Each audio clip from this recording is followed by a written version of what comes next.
Buenas tardes, sean bienvenidos al programa de Participación Ciudadana, programa producido por la Asociación Canarias Habla y financiado por la Dirección Insular de Participación Ciudadana del Cabildo de Gran Canaria, dentro de la convocatoria de subvenciones para el fomento de la participación ciudadana y el fortalecimiento asociativo de las fundaciones, asociaciones, federaciones, confederaciones y entidades sin ánimo de lucro de la isla de Gran Canaria para el año 2025.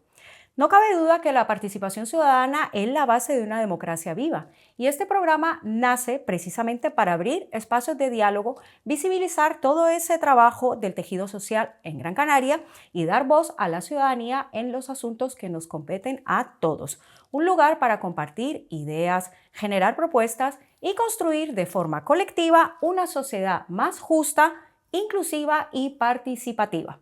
Nuestro tema para la tarde de hoy será la colaboración de las entidades asociativas con la administración pública y la democracia participativa, paz, justicia e instituciones solidarias.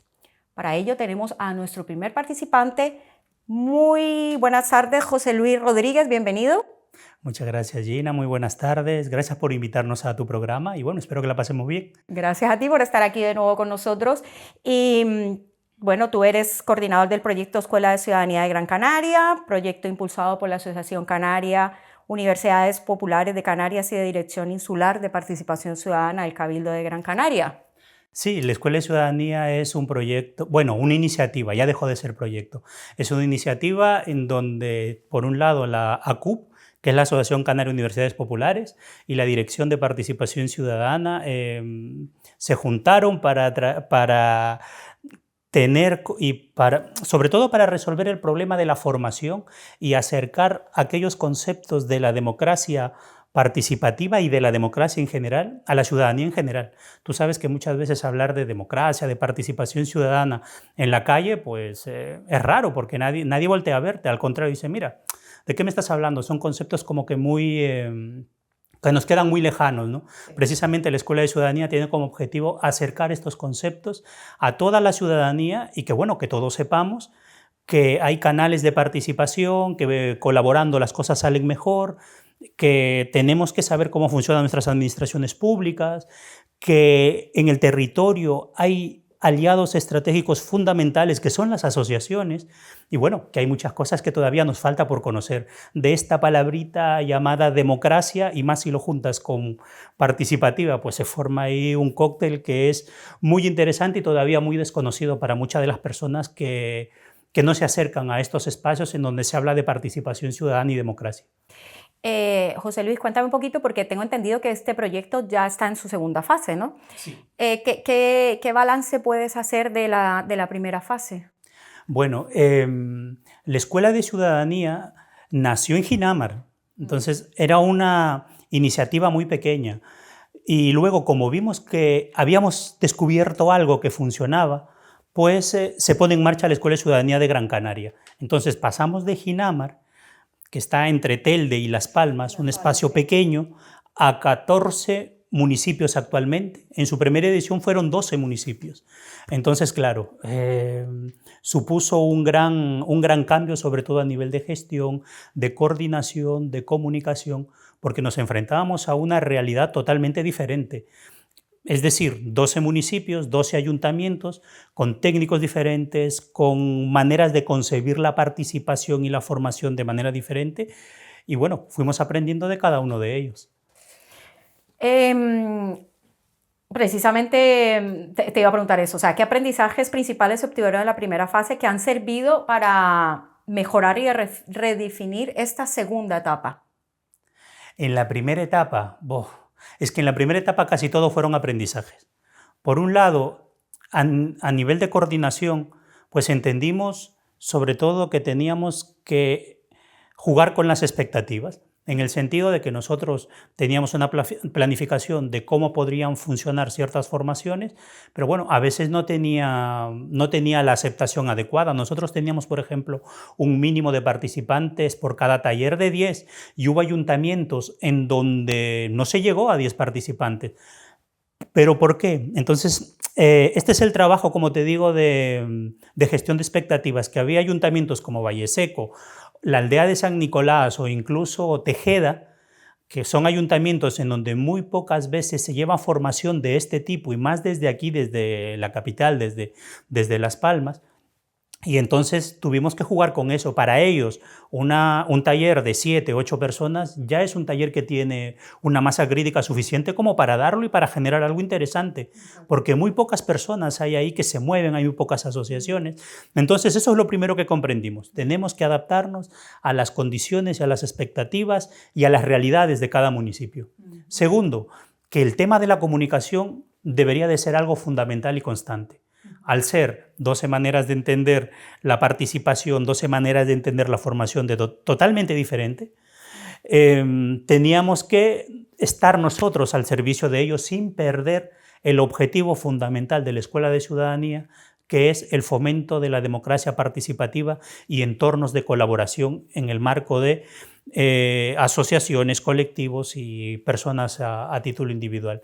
Y finalmente, pues aprendimos también que los recursos de las administraciones públicas son limitados, aunque haya técnicos con muchas ganas de hacer cosas. Entonces nos encontramos con técnicos que creían en la Escuela de Ciudadanía y de hecho le pusieron mucho empeño y sacaron un montón de cosas adelante, pero luego, claro, ellos tienen unos tiempos, ellos ya tienen otras responsabilidades. La Escuela de Ciudadanía era algo extra. Entonces, claro, nosotros ahí empezamos a desarrollar una serie de mecanismos para poder hacer que ellos no tuvieran trabajo, simplemente que se quede en la comunicación, en un copy-pega de toda la información que nosotros le teníamos que enviar. Entonces, lo que hicimos básicamente fue darles todo, correos, cartelería, absolutamente todo, incluso en algunos casos notas para redes sociales y carteles para imprimir, todo diseñado, que ellos no tuvieran que hacer absolutamente nada más que copiar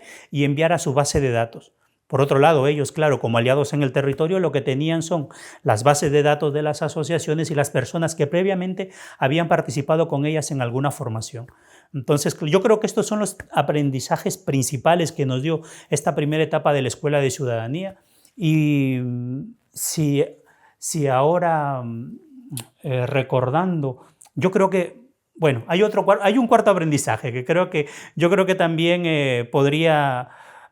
que definió la Escuela de Ciudadanía en esta primera etapa, que fue que era de un diseño flexible desde el inicio. Es decir, desde el momento en que nosotros elaboramos una programación hasta la última formación que se dio, pues empezamos a cambiar formaciones, incorporar nuevas en función de las necesidades que iban detectando los propios técnicos de los ayuntamientos que estaban involucrados. Entonces yo les decía, por ejemplo, oye, vamos a hacer un taller de diseño de proyectos.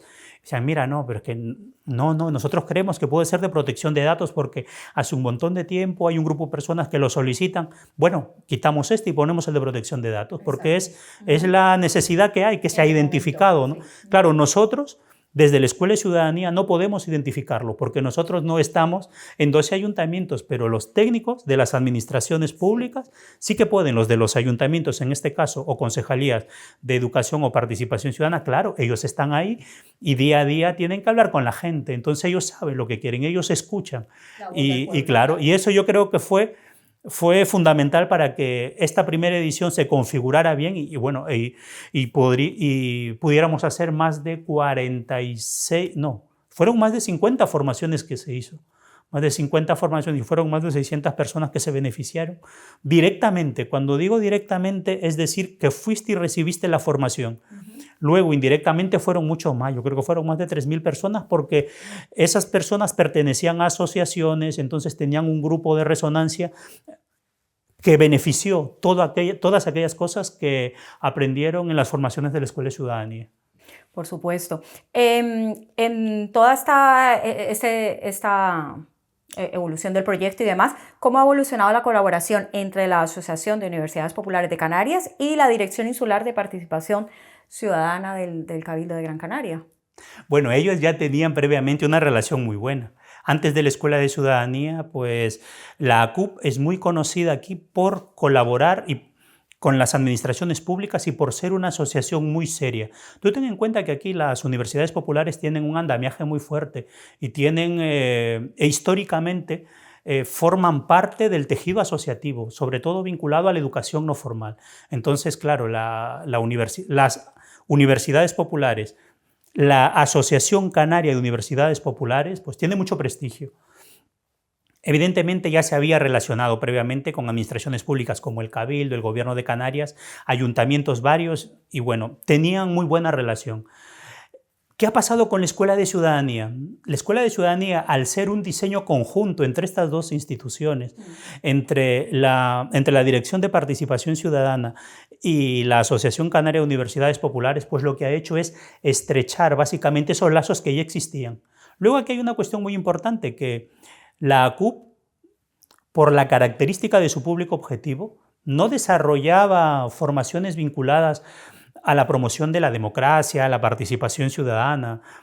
Simplemente ellos desarrollan, y el grueso de sus esfuerzos están dirigidos a hacer acciones que tengan un carácter lúdico para todas las personas de la isla. Por eso es que hay universidades populares que te hacen talleres de yoga, talleres de tejido, exacto, de cocina y de pintura. Claro, son talleres que básicamente pretenden que la ciudadanía o que las personas puedan aprender que puedan aprender y divertirse, ¿no?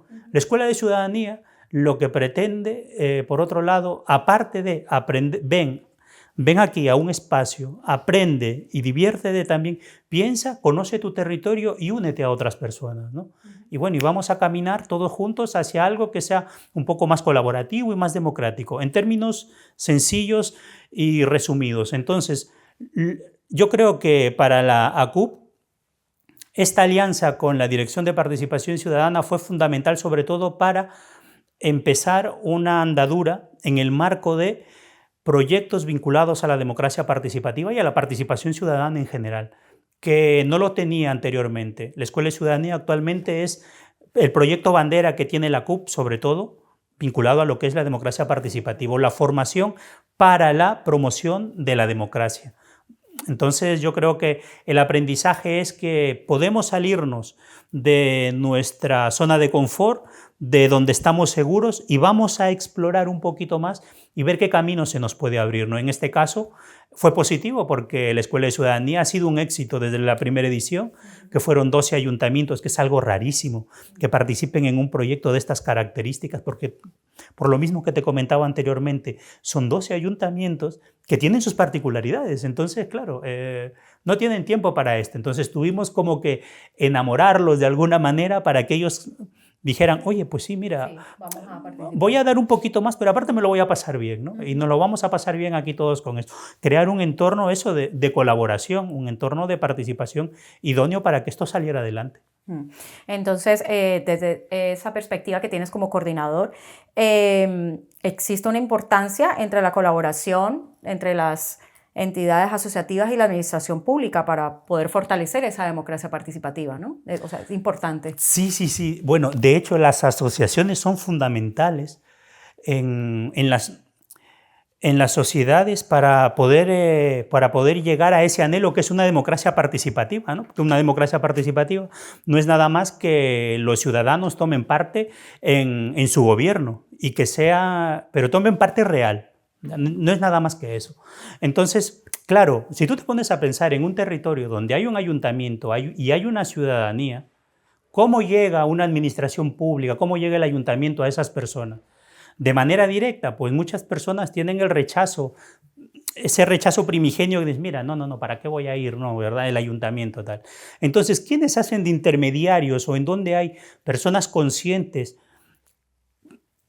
con un tema en específico? En las asociaciones, claro, porque asociaciones exacto, porque hay asociaciones culturales, deportivas, de igualdad, vecinales, de todo tipo, de comunicación, de todo tipo. Entonces, las asociaciones son los intermediarios, creo yo que son los intermediarios para que desde la administración se llegue de manera efectiva y se puedan hacer las políticas públicas de manera más eficiente y eficaz, ¿no? Porque claro, al final tú vas a un espacio en donde ya hay personas sensibilizadas con un tema y que luego que muchas veces son activistas militantes y estas personas conocen las realidades diferentes, de manera profunda, con lo cual tienen mucho que aportar porque tienen los pies en el suelo y están muy cerca de realidades a las cuales tienen que apuntar las diferentes políticas públicas, ya sean culturales, medioambientales, sociales, bueno, de todo tipo, ¿no? Entonces, claro, es como si planteáramos una campaña y no identificamos bien el público al que nosotros vamos a plantear nuestros mensajes, nuestros contenidos, pues bueno, eso va a coger por ahí, por acá, y no va a ser tan efectiva que ir concretamente con un público objetivo muy definido, con un mensaje muy concreto adaptado a ese público. Pues eso es lo que nos dan las asociaciones, en donde están estas personas conscientes y con ganas de hacer cosas en muchos de los casos, ¿no? Entonces, bueno, yo creo que son fundamentales las asociaciones para una sociedad democrática y para una cultura de paz, porque claro, las asociaciones también, al ser tan diferentes, sí, promueven eso de manera positiva. Luego también hay otras cosas, pero que de manera positiva promueven eso, la tolerancia, una cultura de paz, y por eso son importantes en un sistema democrático, un tejido asociativo sano, consciente y participativo. Efectivamente. ¿Y de qué manera las entidades sociales participan activamente en el diseño y desarrollo de las acciones de la Escuela de Ciudadanía? Actualmente no participan directamente porque estamos coordinando toda la Escuela de Ciudadanía con equipos técnicos, como te había dicho, concejalías de participación ciudadana o concejalías de educación. Entonces, son estas concejalías las que hacen un sondeo para poder ver con las instituciones y también con los colectivos y asociaciones y personas a título individual que quieran hacer alguna propuesta formativa y ellos nos la trasladan. Entonces, es así como funcionamos. Directamente nosotros no llegamos a las asociaciones para preguntarle qué formación quieres. Esperamos que en un futuro se pueda hacer, ¿no? Tener una amplia gama de formaciones y decir, mira, asociaciones, consúltenos o solicítenos formaciones, que hay aquí una batería de formaciones para ustedes. Pero el momento en el que estamos todavía estamos coordinándolo directamente con las administraciones públicas porque hemos visto que es lo que nos está garantizando el éxito y ese primer acercamiento. Hay mucho por aprender todavía y no descarto que en un futuro se haga directamente con los colectivos, pero lo más sencillo es lo que nos está garantizando tener una masa crítica importante en cada ayuntamiento es la base de datos que tiene cada una de las concejalías con las que trabajamos. Entonces, claro, sería dificilísimo estar directamente trabajando con una asociación. Tendríamos que tener desde la Escuela de Ciudadanía una persona nada más que haga ahí una coordinación, que haga una prospección y ver qué formaciones se pueden hacer, ¿no? Pero bueno, en un futuro seguramente lo haremos. Que ya lo tenemos planificado también, entonces... Uno de los objetivos. Sí. Una de las cosas a mejorar. Y en el marco de las ODS 16, de Objetivo de Desarrollo Sostenible 16 de la Agenda 2030 de la ONU, y que lleva como título Paz, Justicia e Instituciones Sólidas, ¿qué acciones o líneas de trabajo desarrolla el proyecto para promover la paz, precisamente la justicia y el fortalecimiento de las instituciones sólidas e inclusivas? Yo creo que básicamente el acercamiento que nosotros estamos promoviendo de estos conceptos y de estas formaciones a través de las administraciones públicas, ¿no? Estamos cambiando con las formaciones la imagen que pueden tener ciertos grupos de personas, ciertos colectivos con respecto a sus administraciones públicas más cercanas, en este caso los ayuntamientos. Entonces, claro, ya que es algo que se puede hacer rápido, es algo que se puede cambiar si lo solicitas. Tú imagínate lo poderoso que es que tú vayas a una formación y que dentro de la formación digan, no, queremos hacer ahora, por ejemplo, de inteligencia artificial, de GPTs personalizados, y verlo cómo las asociaciones las podemos utilizar para hacer proyectos. Y el siguiente proyecto el siguiente taller que se haga sea ese. Entonces tú realmente sientes que eres escuchado y se crea, claro, y se crea una imagen de la administración que lo está gestionando como una administración que escucha, una administración amable y que responde sobre todo. Y yo creo que ese es el gran trabajo que estamos haciendo desde la Escuela de Ciudadanía, porque en los ayuntamientos la Escuela de Ciudadanía es de las concejalías y del ayuntamiento. aunque de manera interna y por los logos y por las comunicaciones se sabe que es de la CUP, pero básicamente quienes en el territorio se llevan todos los beneficios a nivel de imagen es el ayuntamiento que lo gestiona, ¿no? Bueno, y también a veces cuando algo sale mal, lo mismo, pero hasta el momento ha salido todo bien, así que no nos podemos quejar. Para lo bueno y para lo malo. Sí, para lo bueno y para lo malo. Entonces ese acercamiento es súper positivo y yo creo que esa es la principal línea de trabajo que nosotros tenemos y que está fomentando que se tenga y que haya una imagen de una administración sólida, ¿no? De una administración sólida y que responde. Y por otro lado también, otro elemento importante es que se vea que las administraciones públicas pueden ser espacios y pueden promover espacios que permitan que la ciudadanía organizada pueda formarse, pueda entender su contexto y finalmente pueda conectarse con otros. Porque claro, desde la Escuela de Ciudadanía nosotros buscamos también en todas las formaciones que haya una conexión entre las asociaciones y personas que allí participan. Y bueno, yo creo que esas son las dos líneas de trabajo que nosotros estamos impulsando, junto con mantener los contenidos de la Escuela de Ciudadanía siempre al día de lo que va sucediendo, ¿no? Temas de inteligencia artificial, por ejemplo. Exacto, que el año pasado detectamos que las formaciones que más funcionaban y que en donde había lista de espera y que se llenaban en 2 días los formularios de convocatorias, pues eran las de inteligencia artificial. Y este año hemos seguido profundizando, siempre con la política de no colisionar con las formaciones que haya en otros espacios. Por ejemplo, si hay una asociación que dicta una formación, nosotros ya no la hacemos. Si hay una concejalía que dicta una formación parecida, pues nada, que ellos se coordinen, no colisionar, porque lo que buscamos en Escuela de Ciudadanía es profundizar y promover una colaboración. No competir por el número de personas que puedan participar en un taller, ¿no?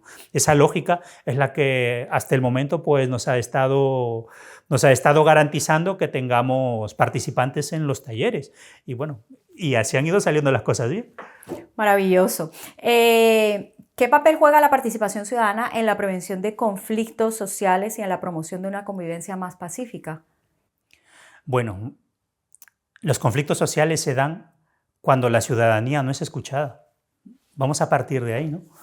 Y la participación ciudadana pues es fundamental porque precisamente promueve ese diálogo y promueve ese espacio de escucha para que todas las personas involucradas en una determinada situación puedan llegar a ya no digo a un consenso ya, sino puedan ponerse de acuerdo nada más en hasta dónde se puede llegar. Y yo creo que por eso es fundamental, porque permite que los diferentes nos encontremos y no seamos los otros y nosotros, sino que seamos todos juntos trabajando con un objetivo en común, que aunque pensemos diferente, pues podamos llegar a conclusiones que sirvan y a propuestas que puedan hacer bien a nuestra comunidad. José Luis, se nos acaba el tiempo, pero me gustaría que nos dieras una conclusión o una mejoría muy breve sobre este tema. Sobre la Escuela de Ciudadanía. Pues la Escuela de Ciudadanía no ha hecho nada más que empezar. Vamos a incorporar todos los aprendizajes que nosotros hemos ido detectando en este año que ha pasado. De hecho, una de las primeras cosas que yo creo que se incorporarán será intentar automatizar gran parte de la gestión para poder dedicarle más a la escucha y bueno, que las personas que ven este programa que puedan saber que la Escuela de Ciudadanía seguramente está en sus municipios y que estamos abiertos para fomentar una ciudadanía crítica, participativa y mucho más democrática.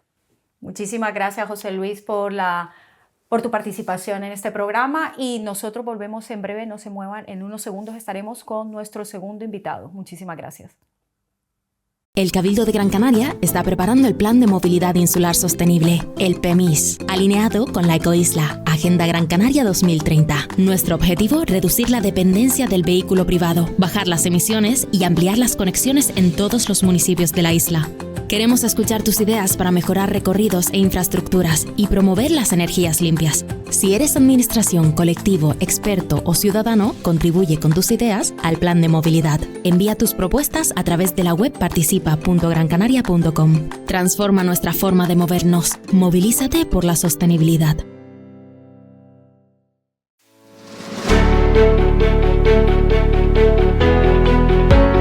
Gran Canaria se prepara para recibir al mundo y afrontar un reto histórico, el Mundial de Fútbol 2030. Una oportunidad para impulsar la Agenda 2030 de Desarrollo Sostenible de la isla, aprendiendo del deporte a trabajar en equipo, a respetar y a incluir.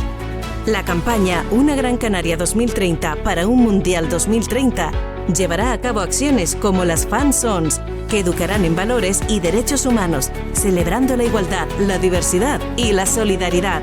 Acciones que impulsen una sede mundialista que cuida su territorio, protege su biodiversidad y apuesta por un futuro más justo y sostenible. Con ayuda de alianzas y de la ciudadanía, marcaremos un gran gol por Gran Canaria, porque el legado del Mundial irá más allá del estadio. Una Gran Canaria mejor para su gente y su territorio, y un referente internacional para grandes eventos. Una Gran Canaria 2030 para un Mundial 2030. Cabildo de Gran Canaria. Y volvemos con nuestra segunda parte del programa de hoy, pero ahora con un tema nuevo a desarrollar, que es la participación ciudadana desde la pobreza e inclusión social. Para ello damos bienvenida a nuestra siguiente invitada, Graciela Marchesine. Perdón. Sí. Muchísimas gracias por estar aquí. Vienes en representación de Convive Fundación CEPAIN. Eres coordinadora de Gran Canaria y de la operación Adelante Canarias. Y bueno, un poco para saber yo y de cara a todas las personas que nos están viendo, cuéntame un poco sobre la Fundación CEPAIN, sus inicios, cuáles son sus objetivos. Muy bien. Y también de ese proyecto de Operación Adelante Canarias que están llevando a cabo. Bueno, la Fundación CEPAIN es una fundación que tiene más de 30 años de antigüedad. Está presente en todo el país. Hay más de 45 centros de trabajo en distintas comunidades autónomas y ciudades autónomas. El objetivo de esta fundación es lograr una sociedad inclusiva y con una perspectiva intercultural, porque inicialmente se fundó por parte de personas que habían tenido una experiencia migratoria, pero fuera, o sea, españolas que se marcharon fuera de España y que allí observaron las dificultades de insertarse en una sociedad receptora. En este caso era Bélgica, Alemania, estos países, ¿no? Francia. Y cuando regresan a España, después de muchos años de vivir allí, observan que se está produciendo la inmigración masiva desde los años 90 y pico en adelante. Entonces, toda la experiencia que tenían acumulada la volcaron en tratar de facilitar ese proceso de integración y de, a su vez, de aclarar que la inmigración, sobre todo la inmigración gestionada adecuadamente, es un factor de diversidad y de riqueza para la sociedad receptora. Y en cuanto a la operación Adelante Canarias... Sí. La Operación Adelante Canarias se llama Operación porque está financiada por el Fondo Social Europeo Plus. En realidad está ejecutada por la Fundación CEPAIN, pero es un proyecto europeo que tiene una duración desde el año 24 hasta el año 29, que en el caso de Canarias tiene la característica de estar orientada en un espacio que técnicamente en Europa se conoce como la zona RUP, regiones ultraperiféricas, ¿no? Entonces, tiene unas características un poco especiales, distintas de otros proyectos del Fondo Social Europeo. Y nosotras estamos presentes en 3 islas que son Gran Canaria, Tenerife y Fuerteventura. Sí. Aunque en realidad acciones que realizamos las podemos hacer también en otras Islas Canarias, ¿no? Y digo que es región RUP porque lo que trabajamos son aquellas particularidades que tienen el archipiélago canario por ser una región que está tan alejada de la Europa continental, ¿no?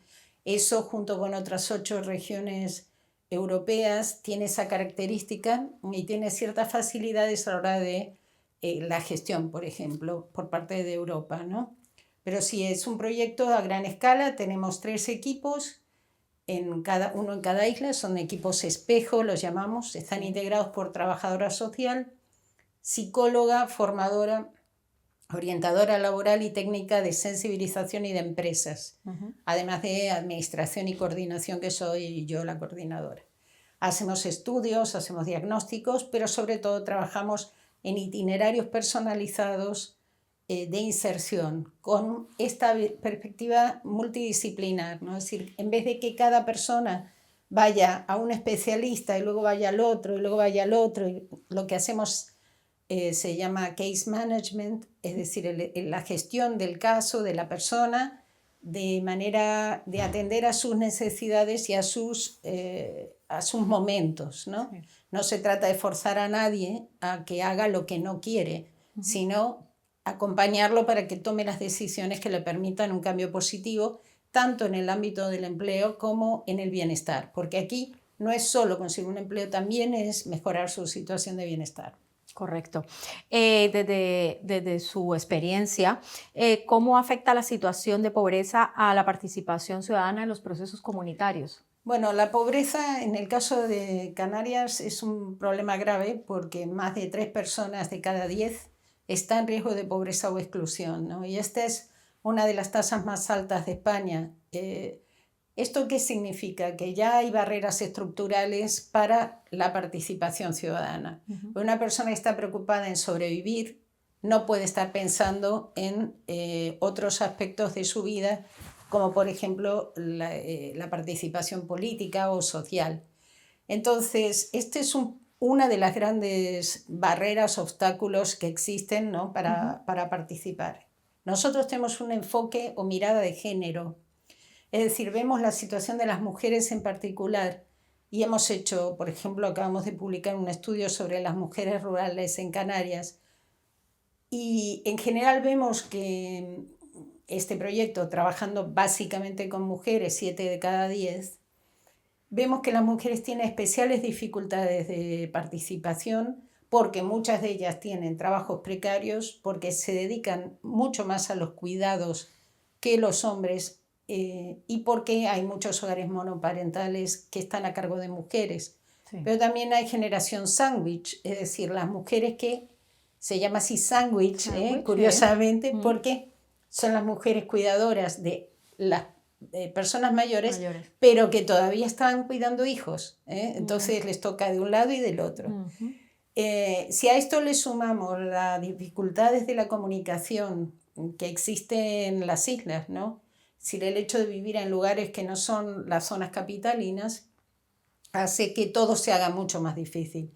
Incluso las tasas de desempleo son mayores para las mujeres, especialmente las mujeres rurales, porque se suman a todos estos factores la cuestión de las dificultades de infraestructura y de comunicación, ¿no?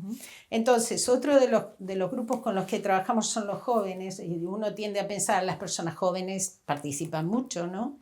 Pero no es tan así, porque también la tasa de pobreza es muy elevada, más elevada entre los jóvenes que entre la población adulta, que es un 44%, y eso hace que muchos chicos y chicas quieran hacer más cosas, pero su entorno, la pobreza en el hogar, ¿no? Que no es nueva, sino que viene de sus padres y su entorno, más el barrio, ¿no? El hecho de vivir en barrios también desfavorecidos con escasos recursos y ofertas, hace que también existan barreras muy difíciles de superar, ¿no? Por tratar 2 grupos con los que trabajamos especialmente, en general. Entonces, la pobreza, aunque uno no lo crea, viene asociado con un problema que es creciente en la sociedad actual, que es la soledad no deseada. Esto significa que muchas personas no quieren estar solas, pero no tienen más remedio porque no tienen recursos para salir, por ejemplo, se hacen planes, la persona no tiene dinero para participar, hay viajes, no lo puede pagar, hay excursiones, no. Es decir, este es uno de los factores que viene asociado a la falta de recursos. Pero la salud mental es otro de los problemas que también viene cuando hay pobreza. La pobreza y la salud mental, o los problemas de salud mental, a veces también están asociados. No solo porque hay mayor incidencia de ciertos consumos de sustancias, a veces, sino también porque la salud mental, o los problemas de salud mental, cuando uno no tiene recursos económicos, no tienen diagnóstico ni tratamiento, dado que la mayor parte de ellos vienen por el lado privado. Entonces, si una persona en situación de pobreza de pronto se encuentra en un pozo, típico pozo depresivo, Depresión. ¿Cómo va a pensar en participar si no puede salir de ahí? Y los recursos existentes públicos son escasos y el sistema público de atención psiquiátrica psicológica es muy deficiente. Hay listas de espera, etcétera, etcétera. Entonces, eso no se puede canalizar por el medio privado. Y la soledad, no decía, es otro de los problemas que quería comentar, ¿no? La salud mental, estos son, digamos, barreras que inciden, ¿no? El hecho de vivir en un barrio desfavorecido o en una isla no capitalina tienen sus consecuencias. Yo, por ejemplo, si quiero participar en la educación o en la formación, ¿no? Quiero planificar mi futuro y decir, bueno, voy a hacer esto, voy a hacer lo otro. Pero claro, en donde yo vivo no hay esas alternativas. Entonces, si yo quiero participar, me tengo que ir de esta isla a otra donde esté o a la península. ¿Con qué beca? ¿Con qué recurso? ¿Con qué? Mueves, sí. No. Este es uno de los problemas que nos enfrentamos, ¿no?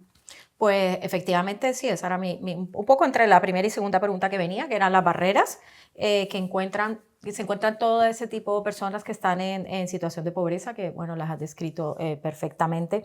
Y en este caso, ¿cómo trabaja vuestra asociación para facilitar que personas en exclusión social puedan expresarse y participar?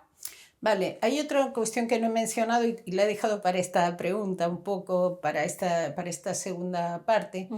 Porque una de las cosas que es incipiente es la brecha digital, ¿vale? Sí. Es decir, ahora mismo nosotros estamos en un proceso acelerado de digitalización de la administración pública, del mercado, de la vida privada, etc. Quien no participa de ese proceso de digitalización tiene muchas papeletas para quedarse fuera, es decir, la exclusión digital. ¿Qué pasa cuando una persona está en exclusión digital? Si es voluntaria, porque yo no quiero saber nada de eso, fenómeno. Pero si es porque no tiene el dispositivo, porque no tiene el conocimiento, etc., ahí tenemos un problema. Y para el mercado de trabajo esto es capital, es clave. Entonces, nosotros en el proyecto lo que hacemos son cursos de competencias digitales básicas.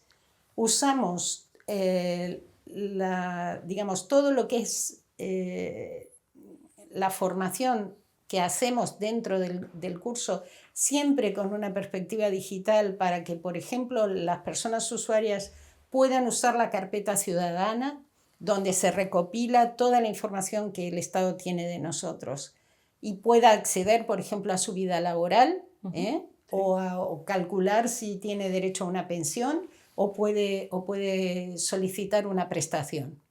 Además de buscar empleo online. Es decir, esta es una de las maneras de tratar de superar aquellas barreras de la distancia mediante las ventajas de la digitalización. Y esto tiene que ver con que recientemente también en Canarias se desarrolló un proyecto que en parte también sigue vigente en la actualidad, pero en su momento fue un proyecto experimental financiado con los fondos Next Generation, que eran fondos de innovación, que se llama Red Lab Canarias, que es un proyecto en el cual se desarrollaron un montón de elementos, una metodología nueva, para trabajar con personas que tienen alta brecha digital. Y de hecho, miles de personas en Canarias se han formado con la metodología de Red Lab.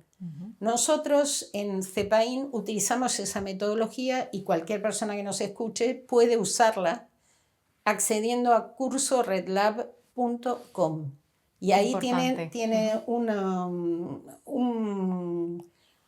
todo eso es autodirigido, ¿no? Se puede hacer con 0 competencias digitales, solamente saber leer, escribir y tener un dispositivo y acceso a internet. Recordamos, por favor, lo que dice. Curso RedLab, www.cursoredlab.com.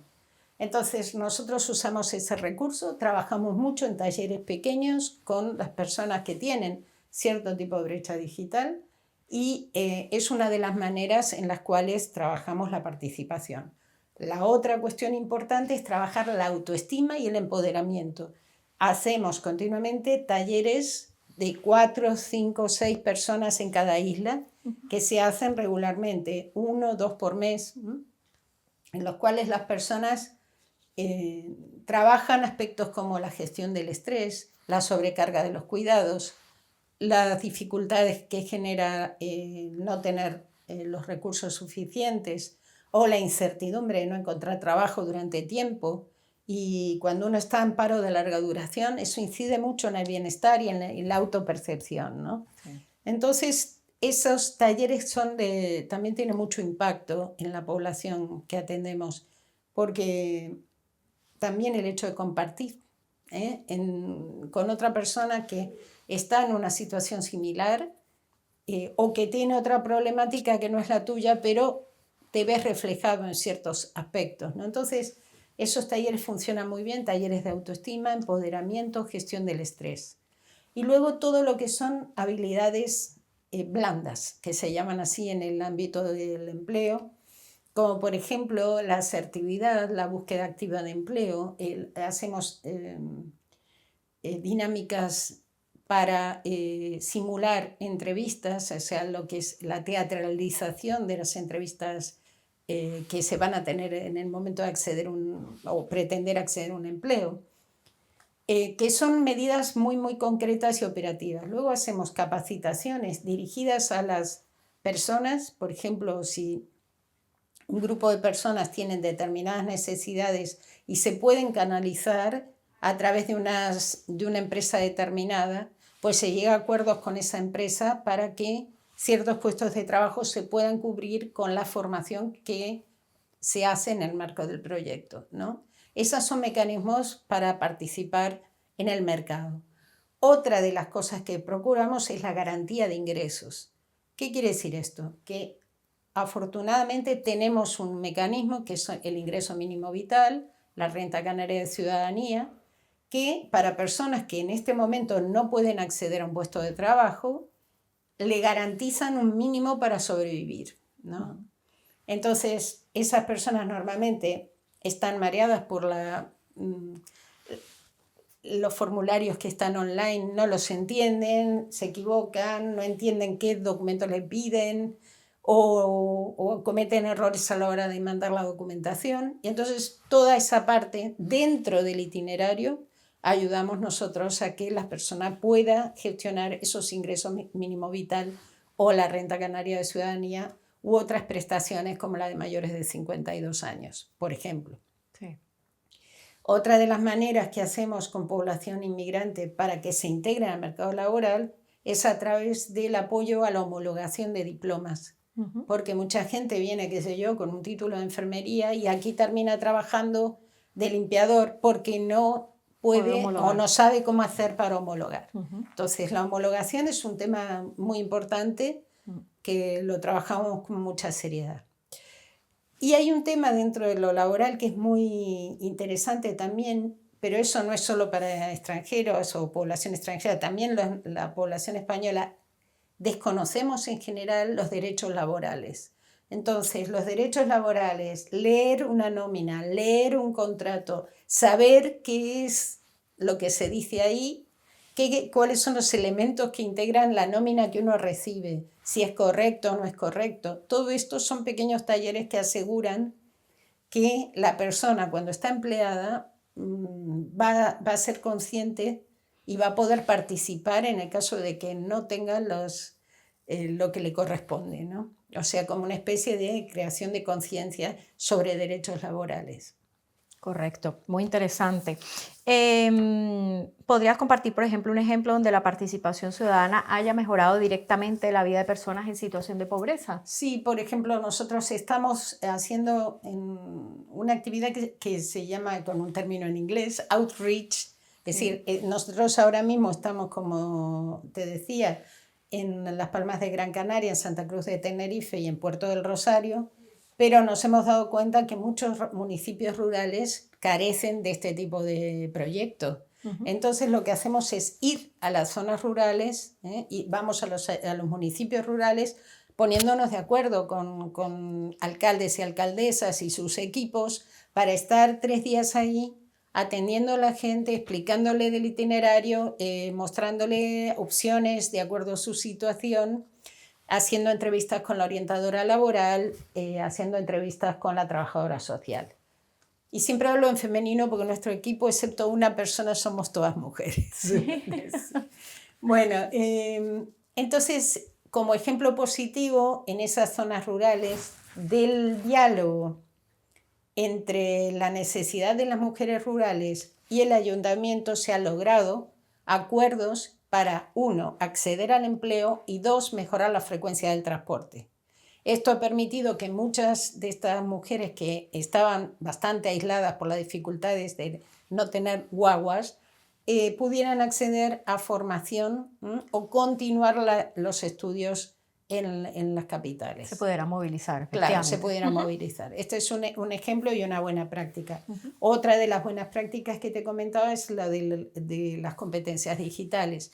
Cuando una persona logra vencer sus barreras, la brecha que llamamos digital, ancha es Castilla, como se suele decir, ¿no? Es decir, a partir de ahí tiene abierto un mundo, y hay gente que ha logrado verdaderamente meterse directamente en carreras relacionadas con lo digital partiendo de cero. ¿Qué dificultades has visto probablemente al intentar equilibrar las prioridades entre personas en situación de pobreza y otros sectores de la comunidad? Bueno, aquí hay un tema, y es que muchas personas vienen con desconfianza, síndrome de burnout, es decir, de haberse quemado, ¿no? En todos los procesos administrativos. Es una cosa que pasa en casi toda Europa, y es que el exceso de la burocracia, o sea, el hecho de tener determinadas exigencias administrativas muchas veces excesivas por duplicado o triplicado, sí, una ventanilla a la otra, y ahora con lo digital, la cita previa para presentar el documento, todo eso se ha denominado por parte de la Red Europea de Lucha contra la Pobreza como violencia administrativa. Si cuando una persona no puede ejercer un derecho porque la burocracia es tan grande que le impide, se constituye como un muro para acceder a la defensa de sus propios intereses. Exacto. No puede hacer la gestión, etc. Entonces, la desmotivación, la violencia administrativa, el estigma. El estigma, la estigmatización de la persona en pobreza es complicado, porque por un lado la persona se siente inferior, no lo es, pero se siente. Se siente. Y por otro lado la sociedad lo identifica o la identifica. O la califica. Claro, por su aspecto, por su ropa, por cómo gasta, cómo vive, si tiene los dientes en buenas condiciones o no. Ese es otro aspecto, el aspecto de la exclusión por la imagen. Esto se denomina aporofobia, es decir, la discriminación de las personas porque parecen pobres o son pobres. Entonces, estas son barreras que realmente existen y junto con las otras dos están actuando de manera muy clara, ¿no? ¿Cómo se puede fomentar la participación ciudadana cuando las personas tienen preocupaciones inmediatas como la supervivencia o la vivienda, en este caso que es un problema tan importante del día de hoy. La vivienda es un problema grave y como antes te comentaba el tema de los jóvenes, invito también a quienes nos escuchan a que lean el estudio sobre la juventud canaria que acabamos de publicar en la web de CEPAIN. CEPAIN. Sí, el otro es el estudio sobre las mujeres rurales, este es el estudio sobre la juventud canaria, que es un estudio que demuestra que, por ejemplo, la juventud canaria cada vez está peor en materia de emancipación. Desde que se empiezan a recoger estadísticas sobre esto, 2017, ha ido empeorando. Es decir, ¿qué se puede hacer cuando tú no puedes salir del hogar de tus padres y el 95% de todos tus ingresos de los salarios de los jóvenes hasta 30 años se dedican a pagar la vivienda? Correcto. Entonces ahí tienes un bloqueo fenomenal. Este es un tema que se debe encarar seriamente. Ahora mismo estamos asistiendo a una pugna o una lucha entre personas con ingresos bajos. La población española que a su vez recibe población inmigrante y todos luchan por tener una vivienda. Y esto no puede ser así porque eso es un motivo de alta conflictividad. Del mismo modo que tampoco se puede permitir la guetización de los barrios, es decir, que un barrio se convierta en un gueto, donde solo vive un grupo étnico determinado y donde hay unas normas que el resto no acepta, ¿no? Entonces, estas son cuestiones que se deben tener muy en cuenta. ¿Qué papel crees que deberían jugar las instituciones públicas para garantizar la inclusión real en espacios participativos? Bueno, ahora mismo también hay un problema y es que es la decadencia o la crisis de la imagen de la política, ¿no? Entonces yo creo que ahí hay un problema serio que no es solo con las personas en pobreza, todo el mundo se siente muy desmotivado frente a una visión de la política bastante poco ideal y bastante turbia, por así decirlo, ¿no? Entonces, para promover esa participación, las instituciones tienen que garantizar la transparencia, la rendición de cuentas y una apertura a la sociedad, ¿no? Espacios participativos, pero también que las personas puedan, en primer lugar, no estar bloqueadas por su propia burocracia y requisitos que en el ámbito digital y en el mundo digital son bastante absurdos, ¿no? Y en segundo lugar, promoviendo proyectos como este que también actúan de manera quirúrgica con los grupos que realmente lo necesitan. Muchísimas gracias, Graciela. Se nos acaba el tiempo, pero quiero que nos digas así unas conclusiones o mejorías muy rápidas para aquí a todos los ciudadanos. Sí, yo creo que la participación es propia de cada persona. Cada persona debe ser sujeto de su propio destino y debe estar dando el primer paso, el paso inicial. Luego muchas veces se necesitan redes de apoyo profesional y a veces humano y no profesional, familiar, etc., para que esos pasos no sean pasos en vano. Y las instituciones tienen que tener las puertas abiertas para que la ciudadanía pueda desarrollarse a nivel individual y como sociedad. Perfecto, Graciela, muchísimas gracias. A ti. De nuevo por haber estado aquí con nosotros y muchísimas gracias a todas las personas que nos han acompañado en esta tarde de hoy. Les deseamos una feliz tarde.